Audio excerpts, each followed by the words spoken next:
மக்காவிலிருந்து மதீனாவுக்கு ஹிஜ்ரத் வந்த நேரத்தில் ரசூல் ஸல்லல்லாஹு அலைஹி வஸல்லம் நேரடியாக மக்காவுக்கு போகாமல் அலைப்பாறுவதற்காக இருந்த இடம் தான் இந்த குபா என்ற கூடிய இடம். இந்த குபா என்ற கூடிய இடத்தில் ரசூல் ஸல்லல்லாஹு அலைஹி வஸல்லம் அவர்கள் இருந்து அவருடைய கையால கட்டின பள்ளி வாயில் தான் மஸ்ஜிது குபா. மக்காவிலிருந்து மக்களுக்கு இஸ்லாத்தை சொல்ல ஆரம்பித்து ரசூலுல்லாஹ்வால் கட்டப்பட்ட முதலாவது பள்ளி தான் இந்த மஸ்ஜிது குபா. ரசூல்லா மதீனாவுக்கு போக முன்னாலே இங்க பள்ளியை கட்டி போட்டு தான் ரசூல்லா போனார்கள். இங்க தொழுது விட்டு தான் ரசூல்லா மதீனாவுக்கு போனார். இந்த இடத்துல ரெண்டு சிறப்பம்சம் இருக்கு.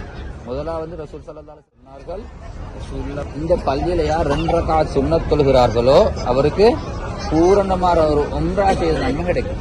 அதில் உம்ரத்துன்னு என்ன, அதுக்காகத்தான் இவ்வளோ மக்களும் என்ன செய்யறாங்க, இந்த பள்ளிக்கு வர காரணம் 2 ரக்காத் சுன்னத் தொழுது போதுங்க. இது 2 நியத்தும் இல்லை, அந்த 2 ரக்காத்தும் உம்ரா செஞ்ச நன்மை கிடைக்கும்.